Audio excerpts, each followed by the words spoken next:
Sir मंत्री जी के बेटा लोग को हम देंगे 1,000 रुपया, क्या वो सुअर पालेगा? हम देंगे 2,000 रुपया, क्या वो मुर्गी पालेगा? नहीं ना पालेगा। कितना देंगे सर? पूरा झारखंड के युवा चंदा करके देंगे? क्या मुख्यमंत्री सुअर पालेंगे? झारखंड के युवा चंदा करके देंगे? क्या हेमंत सोरेन सुअर पालेंगे? क्या हमारे जो जगन्नाथ महतो सुअर पालेंगे? ये लोग कोयला और बालू खा के लाल हो चुका है। जानते हैं आप, उधर से जब पेट भर गया तो अब इधर युवाओं का हक मारने के लिए चला है। और आप कहते हैं कि हम सुप्रीम कोर्ट जाएंगे। हेमंत सोरेन जी अब हाईकोर्ट में लड़ा है भारत सरकार के पूर्व जनरल अटॉर्नी मुकुल रोहतगी महोदय जी से। आपने हाईकोर्ट में लड़ा भारत का नामी गिरामी कपिल सिब्बल जैसा एडवोकेट से हाईकोर्ट में लड़के हार गए हैं। अब सुप्रीम कोर्ट से किसके साथ लड़वाइएगा? सुप्रीम कोर्ट जाना समय का बर्बादी है। आप अपना ताकत दूसरे के हाथों में क्यों देना चाहते हैं? हेमंत सोरेन जी, आपके हाथ में जो ताकत है ये सरकार, आपके हाथ में जो ताकत है ये ब्यूरोक्रेट्स, आपके हाथ में जो ताकत है यहाँ का विधायकी, अब उसका इस्तेमाल करिए और एक झारखंडी हित में स्पष्ट नियोजन नीति बना करके यहाँ नियुक्ति निकालिए। नियोजन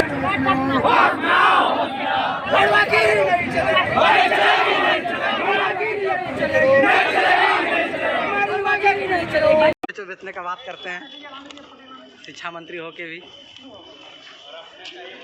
हाँ, जैसा कि आपने वीडियो में देखा फ्रेंड्स कि नियोजन नीति रद्द होने के बाद लोगों ने किस तरह से यहाँ पर धरना प्रदर्शन आंदोलन स्टार्ट कर दिया है। और ये आंदोलन जो है सिर्फ और सिर्फ रांची में सीमित नहीं रहना चाहिए। राज्य के जितने भी जिले हैं सभी जिलों में ये आंदोलन होनी चाहिए, तभी इसका कुछ ठोस प्रभाव पड़ सकता है। और उम्मीद किया जा सकता है कि 1 महीने के अंदर यहाँ पर नियोजन नीति को दुरुस्त कर सभी वैकेंसी को निकाला जाए। तो यहाँ पर देख सकते हैं कि प्रत्येक जिले से अब यहाँ पर रुझान आने स्टार्ट हो गए हैं और ये जो है अपने कदम पर चलना स्टार्ट कर दिया गया है। ये आंदोलन जिस तरह से 1857 की क्रांति देश के विभिन्न जगहों से हो रहे थे, हालांकि वो सभी के बीच में बाउंडेशन नहीं हो पा रहा था और कोऑर्डिनेशन नहीं होने पा रहा था, लेकिन अब तो सोशल मीडिया का ज़माना है। तो जो भी वीडियो आंदोलन से संबंधित, जो भी वीडियो धरना प्रदर्शन या फिर पुतला दहन, जो भी वीडियो आता है, जो भी छात्रों का स्टेटमेंट आता है, तो निश्चित तौर पर आप ट्विटर पर शेयर करें, फेसबुक पर शेयर करें, यूट्यूब पर शेयर करें, व्हाट्सएप ग्रुप पे शेयर करें, टेलीग्राम में शेयर करें और झारखंड नहीं पूरे देश में इतना फैला दें कि सभी को पता चले कि आखिर झारखंड की अधिकारियों के क्या हाल है, झारखंड की यहाँ पर मंत्रिमंडल का क्या हाल है, झारखंड सरकार की क्या हाल है। तो यहाँ पर देख सकते हैं लोगों ने स्टेप लेना स्टार्ट कर दिया है। और आप सभी को बता दूं कि ये वीडियो आप सभी को पूरा देखना है, निश्चित तौर पर पूरा देखना है अगर इस आंदोलन को सफल करना है। तो यहाँ पर देख सकते हैं देवघर के जितने भी अभ्यर्थी हैं यहाँ पर स्टार्ट कर दिए हैं और इसी तरह के स्टेप आप जिस भी जिले से बिलोंग करते हैं वहाँ के विधायक, वहाँ के जो भी मंत्री होंगे उसका वहाँ पर पुतला दहन करें या फिर छात्र रैली निश्चित तौर पर निकालें। और अगर आप कुछ नहीं कर सकते हैं तो निश्चित तौर पर जो लोग कर रहे हैं उनका साथ दीजिए। तो यहाँ पर देख सकते हैं कि विषय वर्तमान झारखंड सरकार की नियोजन नीति 2021 के विरोध में छात्र रैली और दिनांक 19 दिसंबर 2022 देवघर में करने हेतु आवेदन पत्र यहाँ पर दिया गया है। ये जो आंदोलन होगा यहाँ पर 10 बजे देवघर के अम्बेडकर चौक से होते हुए उपायुक्त आवास जो भी है, नगर पुस्तकालय होते हुए स्टेडियम तक शांतिपूर्ण छात्र रैली करना चाहते हैं। इसके लिए यहाँ पर परमिशन मांगा जा रहा है। तो इसी तरह की यहाँ पर स्टेप लेने की सभी जिलों की यहाँ पर ज़रूरत है। तो यहाँ पर देख सकते हैं कि रांची में छात्र संघ के विरोध में 19 दिसंबर 2022 यानी कि सोमवार को लाइब्रेरी बंद रहेगा। तो विभिन्न लाइब्रेरी को यहाँ पर बंद किया जा रहा है। आप जिस भी जिलों से बिलोंग करते हैं वहाँ पर जो भी शिक्षा संस्थान है, जो भी यहाँ पर कंपटीशन की तैयारी कर रहे हैं, जो भी आपके जो भी मित्र हैं उन सभी को संगठित करिए और मतलब 20 से 25 लोग एक साथ आकर वहाँ पर एक मंच पर पुतला दहन करें या फिर लोगों को जगाएं, लोगों को अवेयर करें, लोगों को इस आंदोलन में साथ देने के लिए प्रेरित करें। और ये काफ़ी ज़्यादा इंपॉर्टेंट है अगर आप झारखंड की किसी भी प्रतियोगिता परीक्षा की तैयारी कर रहे हैं, चाहे जेएसएससी एग्जाम हो, चाहे जेपीएससी एग्जाम हो। तो यहाँ पर देख सकते हैं झारखंड छात्र आंदोलन हमारी मांगे जो है नियोजन नीति जल्द से जल्द 1 महीने के अंदर सुधारा जाए। और यहाँ पर ज़्यादा जरूरी है कि यहाँ पर सुप्रीम कोर्ट जो जाने के लिए कह रही है सरकार, उसको रोकना होगा, निश्चित तौर पर रोकना होगा। अगर नहीं रोकने पाते हैं तो काफ़ी ज़्यादा दिन बीत जाएंगे और जितने भी उम्र सीमा के अंदर हैं निश्चित तौर पर उम्र सीमा को पार कर जाएंगे। तो नियोजन नीति को लेकर सरकार सुप्रीम कोर्ट नहीं जाए और अभ्यर्थियों को आयु में छूट दिया जाए, इस तरह की डिमांड करने हैं।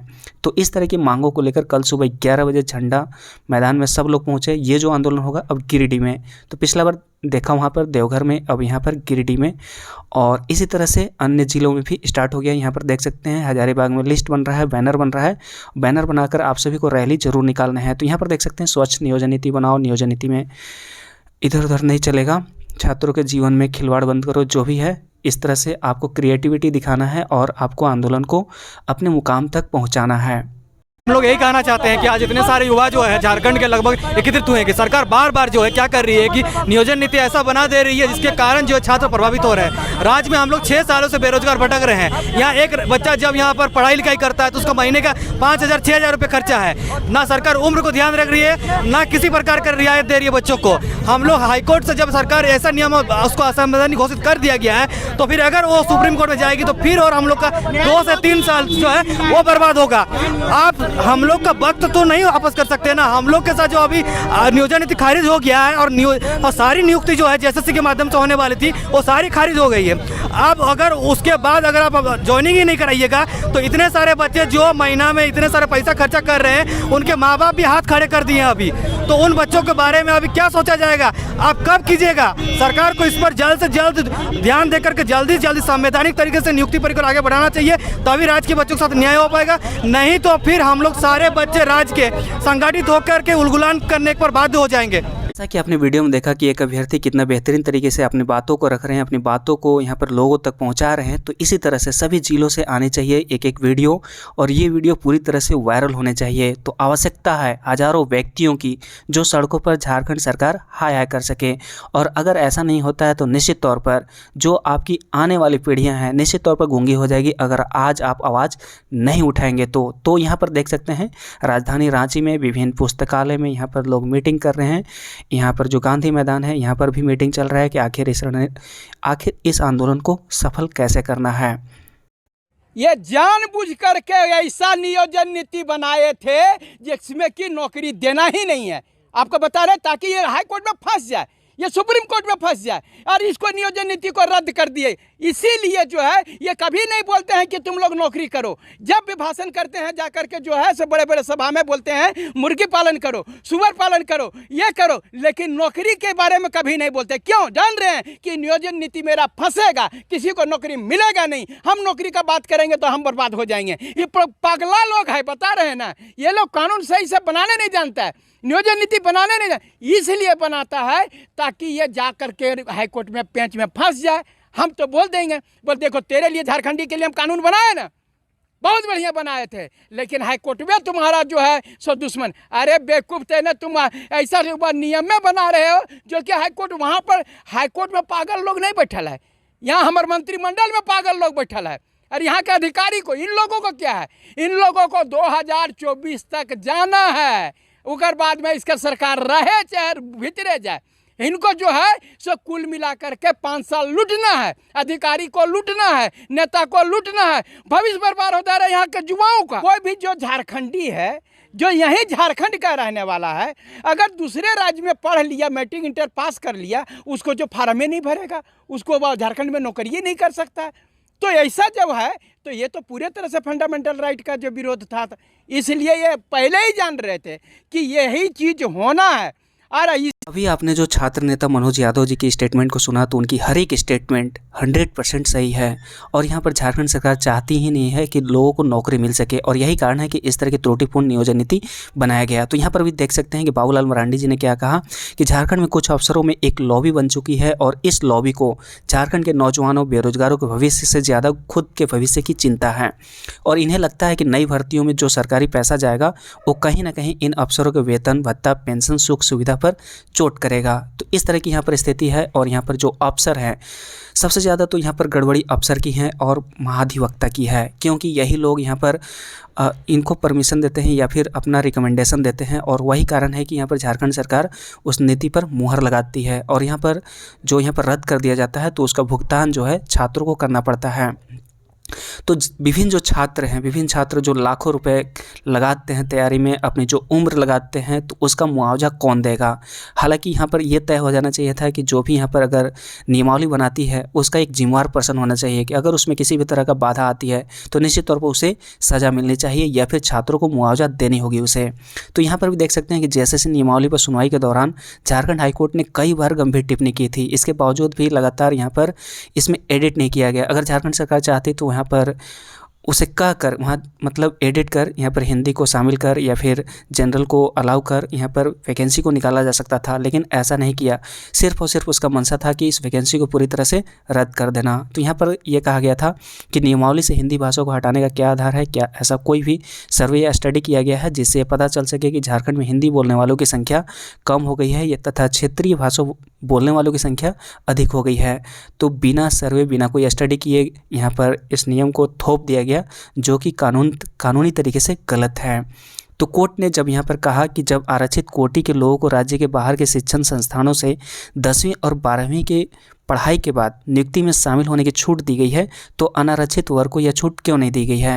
हालांकि कुछ जनरल कैटेगरी के लोग ये विरोध करते थे कि यहाँ पर लोगों को यहाँ पर रिजर्वेशन दिया जा रहा है, लेकिन वही संविधान आज उनके अधिकारों का रक्षा कर रहा है। यानी कि जब उनके अधिकारों का हनन हो रहा है तो निश्चित तौर पर वही संविधान आगे हुआ और इस नियोजन नीति को रद्द कर दिया।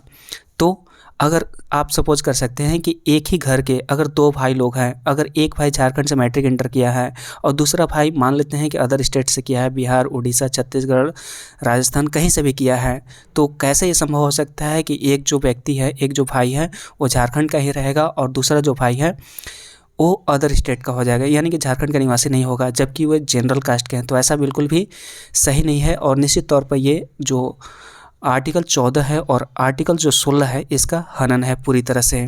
तो यहाँ पर देख सकते हैं कि किस तरह से यहाँ पर गड़बड़ी किया गया है और विधि विभाग को थी आपत्ति। जो यहाँ पर नियमावली बनाया गया था तो यहाँ पर विधि विभाग का स्पष्ट आपत्ति जताया गया था कि यह नियमावली टिकेगा नहीं। तो यहाँ पर देख सकते हैं कि विभाग ने आपत्ति जताई थी और विभाग ने सुप्रीम कोर्ट के आदेशों का हवाला देते हुए स्पष्ट मंतव्य दिया था कि यदि इस प्रकार की नीति बनाई जाती है तो यह संवैधानिक नहीं होगी। तो इस पर ध्यान दीजिएगा कि मेन यहाँ पर गलती किसका है। महाधिवक्ता ने अपनी राय देते हुए कहा कि यह नीति सही है और इसी महाधिवक्ता के चलते आज झारखंड के लाखों युवा अभी रोड पर हैं। और ये जो हैं महाधिवक्ता यहाँ पर देख सकते हैं कि और भी यहाँ पर गर्त में डालने वाले हैं। उनका स्टेटमेंट देख सकते हैं यहाँ पर देखिए आप, सरकार जाएगी सुप्रीम कोर्ट, फैसले को देगी चुनौती। तो निश्चित तौर पर 3-4 साल और जाने वाले हैं। यहाँ जो महाधिवक्ता जो है राजीव रंजन, उन्होंने ऐसी बात कही है कि हम सुप्रीम कोर्ट जाएंगे, यानी कि अपना गलती हम नहीं मानेंगे और सुप्रीम कोर्ट में जाएंगे। सुप्रीम कोर्ट के महान वकील को बुलाकर जब आप नहीं जीत सके तो सुप्रीम कोर्ट में आप कैसे जीत सकते हैं। तो कुल मिलाकर यहाँ पर जो सबसे ज़्यादा हमें तो गलती लग रहा है महाधिवक्ता की ही गलती लग रहा है। तो यहाँ पर देख सकते हैं कि झारखंड में मंदबुद्धि नौकरशाहों का चलन है और इन्हीं नौकरशाहों की वजह से इस तरह की नियोजन नीति बनाई जा रही है झारखंड में। तो अगर इस तरह की नियोजन नीति यहाँ पर जब रद्द कर दिया गया है तो यहाँ पर स्टेटमेंट यहाँ पर देख सकते हैं झारखंड के शिक्षा मंत्री, जो कि किसी भी एंगल से शिक्षा मंत्री नज़र नहीं आते हैं। तो यहाँ पर देख सकते हैं कि नियुक्ति प्रक्रिया प्रभावित हुई तो सहायक शिक्षक किए जाएंगे बहाल। तो जो यहाँ पर 50,000 शिक्षक की बहाली निकाली जाने वाली थी तो उसे पारा टीचर के समकक्ष मतलब उस वैकेंसी को पूरा किया जाएगा। तो इस तरह की स्टेटमेंट आ रहे हैं और हालांकि कल का स्टेटमेंट तो आपने सुना ही होगा। तो यहाँ पर हालांकि इनका भी मानना है कि अगर सुप्रीम कोर्ट लोग जाएगा तो यहाँ पर देख सकते हैं कि वह सुप्रीम कोर्ट भी जा सकते हैं, लेकिन इसमें बहुत समय लगेगा। तो निश्चित तौर पर सुप्रीम कोर्ट जाने के बाद समय तो काफ़ी ज़्यादा लगेगा और इसके बाद जो ओवर एज हो चुके हैं तो वो कभी नौकरी कर नहीं पाएंगे या फिर नौकरी के लिए एलिजिबल ही नहीं हो पाएंगे। तो समझ सकते हैं फ्रेंड्स कि झारखंड के अभ्यर्थियों की कितनी नाजुक स्थिति है और इस नाजुक स्थिति से उभरने के लिए सभी छात्रों को एक होना होगा, प्रत्येक जिले से आंदोलन स्टार्ट करना होगा और ये आंदोलन को तभी खत्म करना होगा जब तक कि यहाँ पर स्पष्ट नियोजन नीति न बना दिया जाए और जल्द से जल्द वैकेंसी ना निकाल दिया जाए। जितने भी अभ्यर्थी इस वीडियो को देख रहे हैं जरूर से जरूर अपने साथियों के साथ शेयर करें, व्हाट्सएप ग्रुप में शेयर करें, टेलीग्राम में शेयर करें, जहाँ तहाँ जरूर शेयर करें ताकि सभी कोई अवेयर हो सके और अपने तरफ से भी लोगों को अवेयर करें और निश्चित तौर पर इस आंदोलन में बढ़ चढ़ कर हिस्सा लें। तो मिलते हैं नेक्स्ट वीडियो में नेक्स्ट अपडेट के साथ। Thanks for watching and wish you all the best.